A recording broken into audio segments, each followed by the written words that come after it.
We're going to spend a little bit of time talking about the Golden State Warriors. Getting sick and tired of hearing about Steph Curry and the Golden State Warriors, man. I try to be as patient on this topic as I possibly can, man, but I'm really getting irritated with hearing about it because everybody's acting like they done lost their mind, like they've never seen anything like it before. Oh, look at Curry. He can shoot it. He can shoot it from 40. He can shoot it from 35. He can shoot it from 25. Steph Curry is the greatest shooter we've ever seen. You know, it's getting real annoying, man. Just constantly hearing the same thing over and over, and then all these fake fans coming out of nowhere. Everybody's a fan now. Everybody's a Golden State fan. Look here, man. I spent a lot of years in California, man, before I moved out here to the GA. Moved out here 2 years ago, man. Everybody's a Laker fan in LA. I don't care. Clippers and all. You know a few Clipper fans.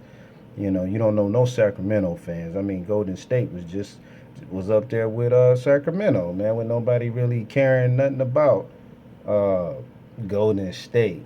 All of a sudden, Steph Curry done came out in the last 2 years and he's knocking down all these three pointers, man, and he's dribbling by these guys, and everybody has lost their mind. You know what? He's the best handler we've ever seen. We've never seen anybody handle the basketball like Steph Curry. Come on, man. You got to really be realistic about this. Steph Curry, he's the best. He's the greatest we've ever seen. He's even better than Allen Iverson. He's better than this and that. And, I'm not understanding, man. Not understanding. He's not the quickest guy with the basketball in his hand. He's very deceptive with his dribble. He's getting guys off guard, and that's because guys are out there overthinking how they're going to defend him and scared that they're going to end up on ESPN Sports Center, not so top 10 plays or something like. That's what they worried about. That's why they overzealous when it comes down to trying to stay in front of this guy. But, you know, look here, man. These guys are a young basketball club. They have captured a championship, you know, in the last couple of years, and I can understand why everybody's running for glory right now. Trying to become a Golden State fan, but ride with the same team you've been riding with. I'm gonna try to keep this at the 8 minute mark. I don't want to go over 8 minutes or too far over eight, but let's just be realistic, man. Let's be realistic. Last year, these guys, man, they had an easy path all the way through the playoffs, man. You didn't have to face the San Antonio Spurs. The Clippers took care of that, and then the Clippers ran out of gas, got defeated. They ended up burnt out, and got torched.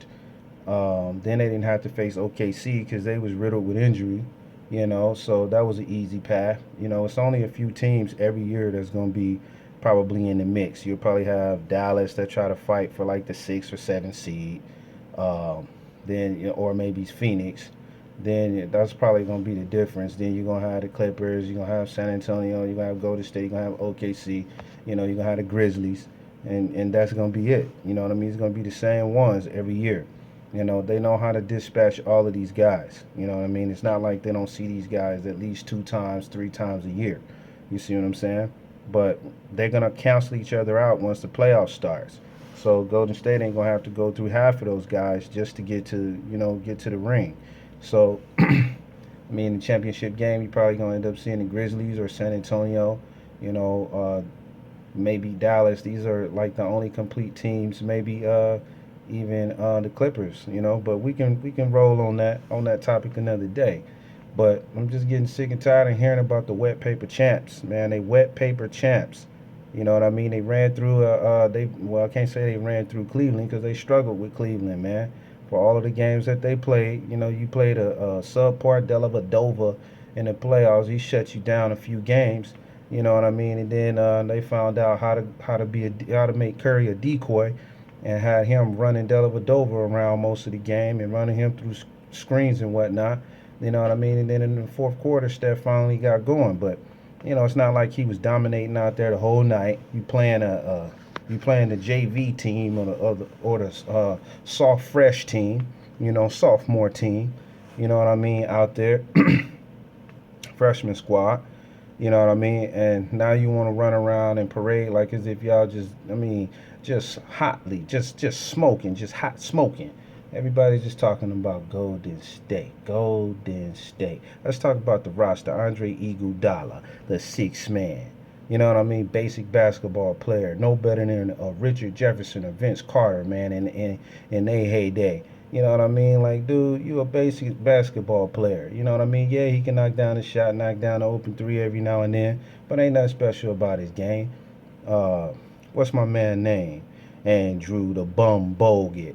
You know what I mean, dude? The slowest man that that I've ever seen. I mean, if you need somebody to take a foul like nobody, Andrew Bogut gonna be able to do it. He can come in and take all 5 fouls for all starters, and he can sit down and be the sacrificial lamb of the basketball team.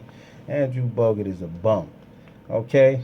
And Barbosa, I like Barbosa. That's a good, they beefed up their backcourt. They went and got Andrew Andrew Bogut. They went and got Barbosa and Sean Livingston. Good pickups, man. Ain't nothing special, nothing special. I like Sean Livingston. He can shoot the basketball, play with his back to the basket a little bit, but, can he lead the team? Not really. You know what I mean? Same thing for Barbosa. Can't lead the team. Good backup, though, for Steph Curry. Those two can split duties. Steph Curry, without the engine that goes, man, they're going to have a hard time without Mr. Glass himself. You know what I mean? The loose ankle man. You know what I mean? Get your ankles together, man, and then we could talk. Hold down your game that you've been playing for the last 2 years for the next 5 years, and then I'll say Steph Curry is great. But quit coming at me talking about Steph Curry this, Steph Curry that. He could pull up from 30. He could pull up from 40. He could pull up from anywhere on the court. Steph Curry, knock it down. Steph Curry. You know what I'm saying? Don't get me wrong, man. Steph can shoot the basketball. I'm not hating on this guy's game. He can shoot. You know what I mean? But stop telling me I ain't never seen it before. You know what I mean? Stop telling me I ain't never seen it before. Oh, man, but it's just a pure shot, though, man. It's a pure shot, though, my dude. You got to be realistic, man. You ain't never seen nobody that can shoot it like Steph, man. It's just it's getting on my nerves. So I gotta make this video about their squad, man. I'm saying Draymond, the ugly man green. You know what I mean? Come on, man. You can't be letting this dude put the ball on the floor, man, and drive to the basket on you like that, man. Like this guy is something special, man. Ain't nothing special about Draymond Green's game. Nothing. And they just leaving these guys open. You know what I mean? I just don't get it, man. Yeah, they ran over Bron. They running over teams this year. They doing what they got to do. You know what I mean? But until I see this done on a consistent basis, I'm not ready to call Golden State the best basketball team, best roster that I've ever seen in the game. And they ain't getting the 72-10. Holla at your boy.